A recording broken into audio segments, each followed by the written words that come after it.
Hi viewers, அனைவருக்கும் வணக்கம். இந்த வீடியோவில் நம்மளுடைய டாபிக் என்ன அப்படின்னு பார்த்தீங்கன்னா, ஹவு எக்ஸ்போர்ட்டர்ஸ் ஆர் ஸ்கேம்டு. எப்படி எக்ஸ்போர்ட்டர்கள் ஏமாறுறாங்க, அதை பற்றி தான் இந்த வீடியோவில் நம்ம இப்போ பார்க்க போகிறோம். ஸோ ஃபஸ்ட்டு ஒன்று தெரிஞ்சுக்கோங்க, எக்ஸ்போர்ட் பிஸ்னஸ் அவ்வளோ சுலபமான தொழில் கிடையாது. நம்ம லோக்கலில் பண்ணுற பிஸ்னஸ் மாதிரி எக்ஸ்போர்ட் பிஸ்னஸ் அவ்வளோ ஈஸியான தொழில் கிடையாது. ஸோ இங்கே ஏமாறுறதுக்கான வாய்ப்பு ரொம்ப ரொம்ப அதிகம் கம்பேர்டு டு லோக்கலில் நம்ம பண்ணுற ஒரு பிஸ்னஸ். ஸோ லோக்கலில் நம்ம செய்யக்கூடிய தொழிலை கம்பேர் பண்ணும்போது ஏற்றுமதி தொழிலில் நம்ம ஒரு நபரால் ஏமாற்றப்படுறதுக்கான வாய்ப்புகள் ரொம்ப அதிகம். ஸோ அதனால தான் எக்ஸ்போர்ட் பிஸ்னஸ் அப்படிங்கிறது அவ்வளவு சுலபமான தொழில் கிடையாது. ஸோ இதை நல்லா ஃபஸ்ட்டு அண்டர்ஸ்டாண்ட் பண்ணிக்கோங்க. ஸோ சில பேர் எக்ஸ்போர்ட் பிஸ்னஸ் ரொம்ப ஈஸியாக பண்ணிடலாம் அப்படின்லாம் அட்வர்டைஸ்மெண்ட் பண்ணிகிட்டு இருக்கிறாங்க. ஸோ அதெல்லாம் கிடையாது. எக்ஸ்போர்ட் பிஸ்னஸில் ரொம்ப ரொம்ப கவனமாக இருக்கணும். ஆர்டர் கிடைக்கிறதும் ரொம்ப கஷ்டம். அட் த சேம் டைம் ஏதாச்சும் ஒரு ஆர்டர் கிடச்சிது அப்படின்னா அதில் நம்ம லாஸ் ஆகாமல் பணத்தை நம்ம ரொம்ப கவனமாக அந்த பேமெண்ட் டேர்ம்லாம் கையாளுறது ரொம்ப ரொம்ப முக்கியமானது. ஓகே, இப்போ நம்ம சம் காமன் ஃபேக்டர்ஸ் எதனாலலாம் எப்படியெல்லாம் ஏமாத்துறாங்க அப்படிங்கிறத பற்றி நம்ம இப்போ பார்க்கலாம். ஸோ ஃபஸ்ட்டு நான் இதில் கொடுத்துருக்கிற பாயிண்ட் என்னென்னு பார்த்தீங்கன்னா, ஷிப்பிங் ஃப்ரீ சாம்பிள்ஸ். ஸோ நம்ம இப்போ சாம்பிள் அனுப்புவோம். சாம்பிள் அனுப்பும்போது ஃப்ரீ சாம்பிள்ஸாக நம்ம அனுப்பிக்கிட்டு இருக்கிறோம் அப்படின்னா, இப்போது சில நபர்கள் பேமெண்ட் பண்ண மாட்டாங்க. ஸோ சில பையர் சாம்பிளுக்கு அமௌண்ட்டு பே பண்ணுறம்பாங்க. சில பையர் எதுவுமே பே பண்ண மாட்டேன், நீங்கள் ஃப்ரீ சாம்பிள் ஃப்ரீயாகவே எனக்கு அனுப்பி வைங்க அப்படிம்பாங்க. இந்த மாதிரி ஃப்ரீயாக சாம்பிள் கேட்குற பல நபர்கள் என்ன பண்ணுறாங்க அப்படின்னா, உங்ககிட்ட எப்படி ஃப்ரீயாக வாங்குகிறாங்களோ அதே மாதிரி இன்னொரு 30-40 எக்ஸ்போர்ட்டர்கிட்ட ஃப்ரீயாக சாம்பிள் வாங்குவாங்க. ஸோ அப்போ பார்த்தீங்கன்னா அவங்களுக்கு என்ன கிடைக்க போகுது அப்படின்னா, ஜஸ்ட்டு ஒரு 2 டிஷர்ட்டை உங்கள்கிட்ட வாங்கினாங்க அப்படின்னா, அதே மாதிரி இன்னொரு 2 டிஷர்ட்டை இன்னொரு ஆள்கிட்ட வாங்குவாங்க. அதே மாதிரி இன்னொரு 2 ஒரு ஃப்ராக் இன்னொருத்தட்ட வாங்குவாங்க. ஸோ இப்படியே பார்த்தீங்கன்னா அவங்களுக்கு ஃப்ரீயாகவே என்ன பண்ணிடலான்னா ஒரு டெக்ஸ்டைல் ஷாப் போட்டுடலாம் நம்ம அனுப்புகிற சாம்பிள்ஸ்னால். ஸோ இதை பயன்படுத்தி நிறைய பேர் என்ன பண்ணுறாங்கன்னா ஃப்ரீ சாம்பிள்ஸ் கேட்பாங்க. ஸோ அதனாலையும் ஒரு ஏற்றுமதியாளர் இந்த மாதிரி சாம்பிள் அனுப்பியே ஏமாறுறதுக்கும் நிறைய வாய்ப்பு இருக்குது. ஸோ அதில் நம்ம ரொம்ப கவனமாக இருக்கணும். So shipping free samples. Okay, இப்போ ரெண்டாவது பார்த்தீங்கன்னா, மேஜராக ஏற்றுமதியாளர்கள் எங்கே ஏமாறுறாங்க அப்படின்னா பேமெண்ட் டேர்மில் தான் ஏமாறுறாங்க. ஸோ பேமெண்ட் டேர்மில் நான் இப்போது அந்த ஒரு ஃபஸ்ட்டு மெத்தட் கொடுத்துருக்கேன். இதில் பார்த்தீங்கன்னா பேமெண்ட் டேர்ம் ஃபஸ்ட்டு மெத்தடில் டிஏ மெத்தடுன்னு கொடுத்துருக்கேன். ஸோ அது என்ன DA method? Documents against acceptance. So அப்படின்னா என்னென்னா, கிரெடிட்டில் அனுப்ப சொல்கிறாரு. நீங்கள் சரக்கை அனுப்பிடுங்க, நான் ஒரு 30 நாள் கழிச்சோ 60 நாள் கழிச்சோ உங்களுக்கு பணத்தை பேமெண்ட் பண்ணுவேன் அப்படிங்கிறது தான் என்னதுன்னா டாக்குமெண்ட்ஸ் அகெயின்ஸ்ட் அக்செப்டன்ஸ். ஸோ இந்த மாதிரி டிஏ மெத்தடில் நிறைய ஃப்ராடு நடக்கு. 90% சொல்ல முடியாது, 99% இந்த மாதிரி டிஏ மெத்தடில் ஃப்ராடு தான் நடக்குது. ஸோ அதனால் இந்த டிஏ மெத்தடை எடுத்துக்கிடாதீங்க. யாராச்சும் கிரெடிட்டில் உங்களுக்கு நீங்கள் சரக்கு அனுப்பி விடுங்க, நான் எல்லாத்தையும் அங்கே பார்த்துட்டு செக் பண்ணிவிட்டு அதுக்கப்புறமா நாங்கள் உங்களுக்கு பேமெண்ட் பண்ணிடுவோம் அப்படின்னு யாராவது சொன்னாங்க அப்படின்னா இந்த டிஏ மெத்தடை நீங்கள் எடுத்து பண்ணாதீங்க. ஸோ இந்த மெத்தடில் இறங்கினா பேமெண்ட் டேர்மை ஃபிக்ஸ் பண்ணால் 99% லாஸ் ஆகிறதுக்கான சான்சஸ் இருக்குது. ஸோ அதனால் ரொம்ப எச்சரிக்கையோடு இருங்க, இந்த டிஏ மெத்தடை எடுத்துக்கிடாதீங்க. ஸோ ரெண்டாவது method document against payment method. So DP method. இந்த டிபி மெத்தடில் எப்படி ஃப்ராட் பண்ணுறாங்க அப்படின்னா, இப்போ நீங்கள் அட்வான்ஸ் பணமே எனக்கு பே பண்ண வேண்டாம் அப்படிங்கிறாங்க. அதான் ஃபஸ்ட்டு கொடுத்துருக்கேன். அதில் டிபி மெத்தடில் ஏ அப்படின்னு கொடுத்துருக்கேன், விதவுட் அட்வான்ஸ். ஸோ நம்ம அட்வான்ஸே வாங்கலை, அவங்கள்ட்ட எந்த அட்வான்ஸுமே வாங்காமல் நம்ம குட்ஸை அனுப்பிடுறோம். இப்போ அவங்க போர்ட்டில் போய் அது நிற்குது. இப்போது அந்த இம்போர்ட்டருக்கு ஒரிஜினல் டாக்குமெண்ட் நீங்கள் கொடுத்தா தான் அவங்க கிளியர் பண்ண முடியும். ஸோ இன்கேஸ் நீங்கள் அவங்க பேமெண்ட்டே பண்ணவே இல்லைன்னு வச்சுக்கோங்களேன், நீங்கள் ஹோல்டு பண்ணி வச்சுக்கிட்டே இருப்பீங்க.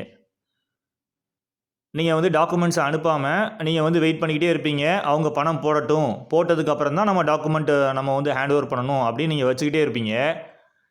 கடைசி என்ன ஆகும் அப்படின்னா, அங்கே வந்துட்டு அவங்க பேமெண்ட் போடாமல் டிலே ஆகிட்டே இருந்துச்சு அப்படின்னா, அந்த போர்ட்டில் ஒரு சர்டைன் டைமுக்கு அப்புறம் டெமரேஜ் அப்படிங்கிற உங்கள் கண்டெய்னருக்கான வாடகை போட ஆரம்பிச்சிருவாங்க. ஸோ இப்போ நீங்கள் அதையும் பே பண்ண வேண்டியதாக இருக்கும். ஸோ அதுக்கப்புறம் பார்த்தீங்க அப்படின்னா, அவங்க பணமே போடவே இல்லை அப்படின்னா, நீங்கள் பல சிக்கலில் வந்து மாட்டிப்பீங்க.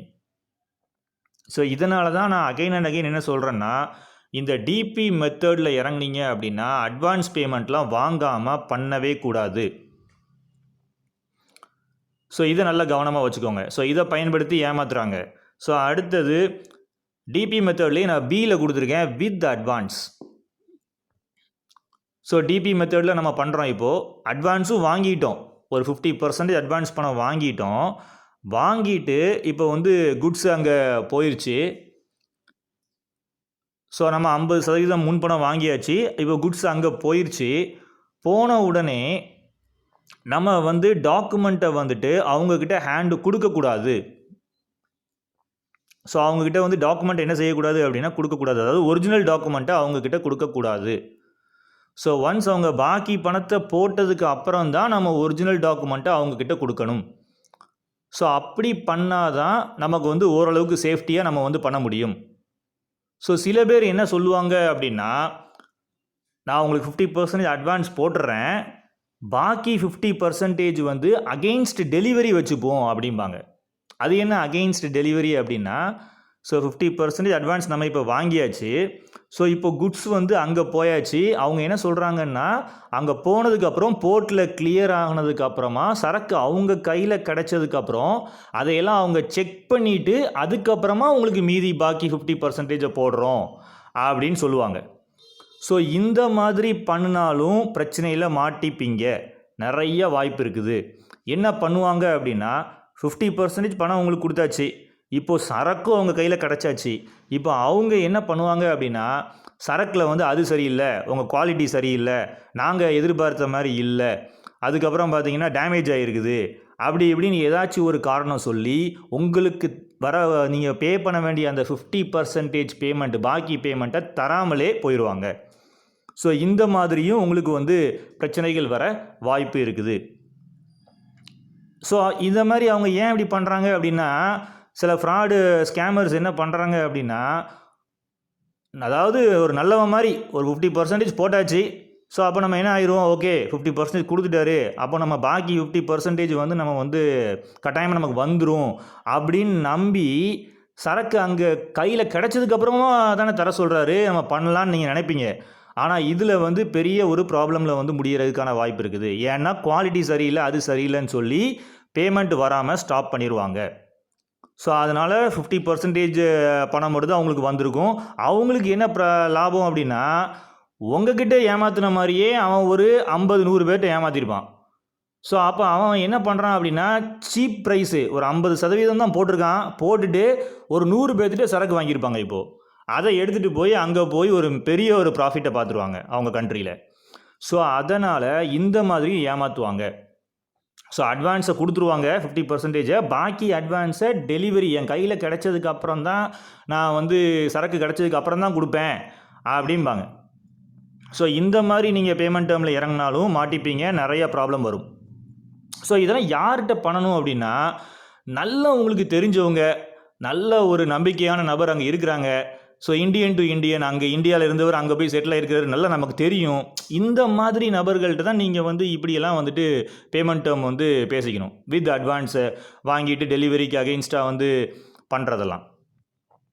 ஸோ நம்ம வந்து முன்பின் தெரியாத ஒரு நபர், நம்ம இப்போ தான் முதல் முறையாக பண்ண போகிறோம்லாம், இந்த மாதிரி பேமெண்ட் டேர்ம்லாம் எடுத்துக்கவே கூடாது.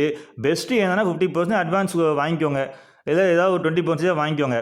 வாங்கிட்டு சரக்கு அங்கே போனதுக்கப்புறமா, போர்ட்டில் போனதுக்கப்புறமா, அவங்க போர்ட்டுக்கு போனதுக்கப்புறமா அவங்க எடுக்கக்கூடாது. நீங்கள் ஒரிஜினல் டாக்குமெண்ட் கொடுத்தா தான் அவங்க எடுக்கக்கூடிய அந்த கண்டிஷனை சொல்லுங்கள் அவங்கள்ட்ட. So 50% advance payment and 50% against scanned copy. So இந்த மாதிரி பண்ணால் ஓரளவுக்கு நம்ம பாதுகாப்பாக பண்ண வாய்ப்பு இருக்குது. ஓகே, ஸோ அப்போ ரொம்ப கவனமாக இருக்கணும். டிஏ மெத்தட் பண்ணாதீங்க. டிபி மெத்தடில் விதவுட் அட்வான்ஸே வாங்காமல் பண்ண போகிறோன்னு பண்ணிங்கன்னா அதுவும் காலி. அதே மாதிரி வித் அட்வான்ஸ் பாதி வாங்கிட்டு மீதி பாதியை நீங்கள் உங்கள் கையில் சரக்கு கிடைக்கட்டும் நீங்கள் பார்த்துட்டு எங்களுக்கு கொடுங்கன்னு சொன்னீங்கன்னா அப்போவும் ஏமாற்றிடுவாங்க. ஸோ இதுலேயும் நீங்கள் வந்து ரொம்ப ரொம்ப எச்சரிக்கையாக இருக்கணும். அப்போ ஓரளவுக்கு பெஸ்ட்டு எதுன்னு இதில் பார்த்தீங்க அப்படின்னா 20% 10% அட்லீஸ்ட் வாங்கிட்டு பாக்கியை வந்து அவங்க போர்ட்டில் வந்துட்டு போய் சரக்கு நின்ன உடனே அவங்கள பேமெண்ட் பண்ண சொல்லணும் நீங்கள். ஸோ அந்த முழு பேமெண்ட் போட்டால் தான் ஒரிஜினல் டாக்குமெண்ட்டை கொடுப்போம் அப்படிங்கிற கண்டிஷன்ஸை நீங்கள் ஃபஸ்ட்டே சொல்லிடணும். நீங்கள் இந்த மாதிரி நீங்கள் வந்து பண்ணால் ஓரளவுக்கு நீங்கள் சேஃபாக பண்ணுறதுக்கான வாய்ப்புகள் இருக்குது. ஓகே, இப்போ பேமெண்ட் நம்ம பற்றி பார்த்துட்டோம். ரொம்ப கவனமாக இருக்கணும். அடுத்தது ஷேரிங் மேனுஃபேக்சரர் டீட்டெயில்ஸ். இப்போ என்ன பண்ணுவோம் அப்படின்னா, ஒரு பையரை நம்ம ஃபாரினில் கண்டுபிடிச்சிருக்கோம். இப்போ அவர்கிட்ட வந்து ஒரு ஆர்டர் வந்துருச்சு. நம்ம ஒரு மெர்ச்சன்ட் எக்ஸ்போர்ட்டராக இருந்தோம் அப்படின்னா ஒரு ஒரு பொருளை நம்ம வாங்கியிருப்போம். வாங்கி அவங்கள்ட்ட நம்ம எக்ஸ்போர்ட் பண்ணியிருக்கிறோம். அவங்கள்ட்ட போய் என்ன சொல்லிடக்கூடாது அப்படின்னா மேனுஃபேக்சரருடைய டீட்டெயில்ஸை சொல்லக்கூடாது. அவன் கேட்பான், அங்கேருந்து வந்து இம்போர்ட்டர் வந்து உங்கள்கிட்ட கேட்பான், யார் வந்து மேனுஃபேக்சரர் சொல்லுங்கம்மா. நீங்கள் அந்த மாதிரி ப்ராடக்டெல்லாம் வந்துட்டு எடுத்து பண்ணாதீங்க. ஸோ ஒரு மெர்ச்சன்ட் எக்ஸ்போர்ட்டராக இருந்தால் அந்த மாதிரி ப்ராடக்டெல்லாம் எடுத்தோம் அப்படின்னா அவன் மேனுஃபேக்சர் இன்ஃபர்மேஷன் உங்கள்கிட்ட கேட்பான். ஸோ நீங்கள் அதை கொடுத்துட்டீங்க அப்படின்னா கட்டாயமாக அடுத்தது உங்கள்கிட்ட பேச போகிறது கிடையாது. யாரையும் நம்பாதீங்க, அவன் வந்து அங்கே தான் போய் பேச போகிறான். ஸோ ஒரு இம்போர்ட்டர் வந்து டைரெக்டாக மேனுஃபேக்சர்கிட்ட தான் போய் பேச போகிறாரு, உங்களை கழட்டி விட்ருவாங்க.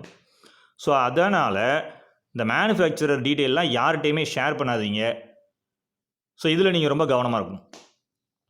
So sharing manufacturer details. சரி, அதுக்கப்புறம் நெக்ஸ்ட் பாயிண்ட் பார்த்தீங்கன்னா ஃபேக் எல்சி. சரி, எல்சி தான் பாதுகாப்பானதான்னு பார்த்தீங்கன்னா எல்சிலையும் நீங்கள் கவனமாக இருக்கணும். ஏன்னா எல்சிலையும் என்ன பண்ணிடுறாங்கன்னா போலியான எல்சியெல்லாம் ரெடி பண்ணி பேங்க்குக்கு அனுப்பி விட்றாங்க. ஸோ இந்த எல்சியெல்லாம் நம்ம எப்படி கரெக்டாக செக் பண்ணுறது அப்படின்னு பார்த்தீங்கன்னா நம்மளாலலாம் கரெக்டாக செக் பண்ண முடியாது. நீங்கள் என்ன பண்ணணும்னா உங்கள் பேங்க்கில் தான் அந்த கிளாரிஃபிகேஷனை கரெக்டாக கேட்கணும். இது என்ன பேங்க்லேருந்து வந்திருக்கு சார், இது நல்ல பேங்க்காக இல்லையா, பண்ணலாமா வேண்டாமா, நீங்கள் பேங்க்கில் கேளுங்க. அதே மாதிரி இசிஜிசி ஆஃபீஸில் போய் கேளுங்க, இந்த மாதிரி எல்சி வந்திருக்குது, இந்த கம்பெனிலேருந்து வந்திருக்கு சார், நீங்கள் பார்த்து சொல்லுங்கள், நாங்கள் பண்ணலாமா வேண்டாமா, நான் அவங்கள்ட்ட பேசுங்க ஃப்ரீயாக. ஸோ பேங்க்லேயும் இசிஜிசி ஆஃபீஸ்லேயும் நீங்கள் கேளுங்க. ஸோ இந்த மாதிரி நீங்கள் கேட்டு தான் என்ன பண்ணணும் அப்படின்னா எல்சியெல்லாம் நல்ல எல்சியா இல்லையா அப்படிங்கிறதெல்லாம் நீங்கள் வந்து போலியானதா இல்லையாங்கிறதெல்லாம் கரெக்டாக கண்டுபிடிக்கணும். ஸோ அதெல்லாம் வந்து செக் பண்ணிட்டு தான் என்ன பண்ணணும்னா எல்சிலையும் பிஸ்னஸ் பண்ணணும். ஓகே, ஸோ அதுக்கப்புறம் பார்த்தீங்கன்னா B2B ஸ்கேம்ஸ். அது என்ன B2B ஸ்கேம்? ஏகப்பட்ட B2B இருக்குது இன்டர்நெட்டில், ஏகப்பட்ட வெப்சைட்ஸ் இருக்குது, B2B வெப்சைட்ஸ். ஸோ அதில் போய் நம்ம மெம்பர்ஷிப் பணம் கொடுக்குறோம், ஒரு ₹1,00,000 ஒரு வருஷத்துக்கு ₹1,00,000 கொடுத்தோம் அப்படின்னா உங்களுக்கு பையராக வருவாங்க அப்படிம்பாங்க. நீங்கள் நிறைய பையரை பிடிச்சிடலாம் அப்படின்னு. அதுவும் ஒரு ஏமாத்து தான். நீங்கள் ஆன்லைன்லலாம் உட்காந்துக்கிட்டு B2Bயில் போய் ₹1,00,000 போட்டுட்டு ஃபுல்லாக உட்காந்து பையரை தேடிக்கிட்டே இருந்தீங்க அப்படின்னா தேடிக்கிட்டே இருக்க வேண்டியதான். உங்களுடைய பணமும் போச்சு, B2Bயில் போட்டது உங்களுக்கு ஆர்டரும் கிடைக்க போகிறது கிடையாது. ஸோ B2Bலையும் ஆர்டர் எடுக்கிறதெல்லாம் அவ்வளோ ஈஸியான விஷயம் கிடையாது. இதையும் நல்லா தெரிஞ்சுக்கோங்க. நான் வந்து கட்டாயமாக B2Bயில் ஆர்டர் எடுக்க முடியாதுன்னு சொல்லலை, எடுக்க முடியும். ஆனால் ரொம்ப ஈஸியான ப்ராசஸ் கிடையாது B2Bயில் ஆர்டர் எடுக்கிறதெல்லாம். ஸோ அதுக்கப்புறம் பார்த்தீங்கன்னா நான் வந்து ஹவு டு ஃபைண்ட் பையர்ஸ் அப்படின்னு சொல்லிட்டு 2 வீடியோ போட்டிருக்கேன். எப்படி வந்து பையர்ஸை வந்து நம்ம எக்ஸ்போர்ட் பிஸ்னஸ்க்கு வந்து ஐடென்டிஃபை பண்ணலாம் அப்படின்னு சொல்லிட்டு. ஸோ ஒன்று வந்து பார்ட் 1ன்னு போட்டிருக்கேன், இன்னொன்று பார்ட் 2ன்னு போட்டிருக்கேன். ஸோ அந்த வீடியோஸ்லாம் போய் பாருங்கள். உங்களுக்கு வந்து ஏற்றுமதியில் உள்ள ஒரு உண்மை தெரியும், உங்களுக்குலாம் ஹெல்ப்ஃபுல்லாக இருக்கும். ஓகே, அதுக்கப்புறம் லாஸ்ட் ஸ்கேம் நம்ம என்னென்னு பார்க்கலாம். இங்கே இமெயில் ஸ்கேம்ஸ் அப்படின்னு சொல்கிறேன். ஸோ இப்படியும் எக்ஸ்போர்ட்டரை ஏமாத்துறாங்க. என்ன பண்ணுறாங்க அப்படின்னா இமெயில் ஸ்கேம். உங்களுக்கு இமெயில் வரும், என்ன வரும்னா பையர் டீட்டெயில் நாங்கள் உங்களுக்கு சொல்கிறோம், நாங்கள் ஒரு ஷிப்பிங் கம்பெனி, நீங்கள் எங்களுக்கு இவ்வளோ காசு கொடுங்க, உங்கள் பையர் லிஸ்ட்டு நாங்கள் கொடுத்துட்றோம் அப்படிம்பாங்க. ஸோ இதுவும் என்னென்னா எல்லாம் அவங்க சம்பாதிக்கிறதுக்காண்டி உங்களை மாதிரி ஒரு 1000 எக்ஸ்போர்ட்டர்கிட்ட பையர் டீட்டெயில் தரேன்னு சொல்லி 1000 பேர்த்துட்டு ₹1000 வாங்கினா என்ன ஆச்சுன்னு பார்த்துக்கோங்க. ஸோ இதுதான் அவங்களுடைய வேலை. ஸோ இந்த மாதிரி தான் வந்துட்டு ஏமாற்றிக்கிட்டு இருக்காங்க. இதையெல்லாம் நீங்கள் நம்பாதீங்க. ஸோ இந்த மாதிரி வழிகளில் எக்ஸ்போர்ட்டர்ஸ் வந்து நிறையா பேர் ஏமாற்றப்படுறாங்க. ஸோ அதனால் எக்ஸ்போர்ட் பிஸ்னஸில் வந்து இறங்குனீங்க அப்படின்னா நீங்கள் ரொம்ப எச்சரிக்கையோடையும் கவனத்தோடையும் இருக்கணும். அது லோக்கலில் பண்ணக்கூடிய ஒரு தொழில் மாதிரி கிடையாது. ஸோ அதனால தான் நான் வந்து இங்கே வந்து அந்த ஒரு என்னென்ன வழியிலலாம் உங்களை ஏமாற்றலாம் அப்படிங்கிறத வந்து நான் வந்து இதில் போட்டிருக்கேன். ஸோ ஃபஸ்ட் ஒன் ஜஸ்ட் ஒரு ரீகால் பண்ணிப்போம். First one shipping free samples, கவனமாக இருங்க. செகண்ட் ஒன் பேமெண்ட் டேர்ம் தான் ஒரு பெரிய விஷயமே இருக்குது. டிஏ மெத்தட் பண்ணவே பண்ணாதீங்க. டிபி மெத்தட் அதில் அட்வான்ஸ் வந்து விதவுட் அட்வான்ஸ் வந்து அதாவது அட்வான்ஸே வாங்காமல் யாருக்குமே அனுப்பிடாதீங்க. ரெண்டாவது வித் அட்வான்ஸ், பாதியை மட்டும் வாங்கிட்டு மீதி பாதியை வந்து அவங்க கையில் போய் அவன் செக் பண்ணதுக்கப்புறம் உங்களுக்கு பணம் போடுறேன் அப்படின்னு சொன்னான்னா அந்த மாதிரி ஒரு இம்போர்ட்டர்ட்டெல்லாம் நீங்கள் எக்ஸ்போர்ட் பண்ணாதீங்க. அதுக்கப்புறம் ஷேரிங் மேனுஃபேக்சரர் டீட்டெயில்ஸ், யாரு கூடயும் மேனுஃபேக்சரர் டீட்டெயில்ஸை நீங்கள் மெர்ச்சன்ட் எக்ஸ்போர்ட்டராக இருந்தீங்கன்னா ஷேர் பண்ணாதீங்க. அதுக்கப்புறம் போலி எல்சிலேயுமே போலிகள்லாம் இருக்குது, அதை கரெக்டாக நீங்கள் ஐடென்டிஃபை பண்ணணும். அதுக்கு நான் சொல்லிட்டேன். இப்போது நீங்கள் பேங்க்லையும் இசிஜிசி ஆஃபீஸ்லேயும் கேளுங்க, அவங்க என்ன சொல்கிறாங்கிறதெல்லாம் பார்த்துட்டு அது கன்ஃபார்ம்டாக பண்ணலாமான்னு நீங்கள் அதுக்கப்புறம் தான் நீங்கள் முடிவெடுக்கணும். ஸோ அதுக்கு அடுத்தது B2B ஸ்கேம். B2Bலேயும் நிறையா ஃப்ராட்ஸ்லாம் வருது. நான் அதுக்கு ஒரு வீடியோ போட்டிருக்கேன், நீங்கள் அதை போய் பாருங்கள். ஸோ அதுக்கப்புறம் வந்து இமெயில் ஸ்கேம், பையர் டீட்டெயில் தரேன்னு சொல்லி ஒரு பெரிய ஒரு கும்பல் இருக்குது. அந்த பையர் டீட்டெயிலாம் வந்துட்டு நீங்கள் வச்சு ஒன்றும் செய்ய முடியாது. அவங்கக்கிட்ட நீங்கள் ஒரு 1000 ரூபா கொடுப்பீங்க, உங்களே மாதிரி ஒரு 1000 பேர் 1000 ரூபா அவங்கள்ட்ட கொடுத்துருவாங்க. அவன் நல்லா ஆயிடுவான், எக்ஸ்போர்ட்டர் வந்துட்டு வீணாக போவார். அதனால தான் வந்துட்டு என்ன செய்யக்கூடாது அப்படின்னா ஏமாறாமல் இருக்கணும் ஏற்றுமதியில். ஸோ நம்ம எக்ஸ்போர்ட்டர்ஸ்லாம் இந்த தொழிலில் இறங்குறவங்களாம் ஏமாந்துடக்கூடாது அப்படிங்கிறதுக்காண்டி தான் நான் இப்படி ஒரு லிஸ்ட் அவுட் பண்ணி எந்தெந்த வழியிலலாம் ஏமாத்துறாங்க, நம்ம எவ்வளோ விழிப்புணர்வாக இருக்கணும் அப்படின்னு சொல்லி ஒரு வீடியோ நான் உங்களுக்கு போட்டிருக்கேன். So at the same time நீங்கள் வந்து ஹவு டு ஐடென்டிஃபை பையர்ஸ் அப்படிங்கிறது பார்ட் 1 பார்ட் 2 2 பார்ட் போட்டிருக்கேன். நீங்கள் அதோடைய டிஸ்கிரிப்ஷன் பாக்ஸில் வந்து அதோடைய லிங்க் கொடுத்துருக்கேன், நீங்கள் போய் பாருங்கள்.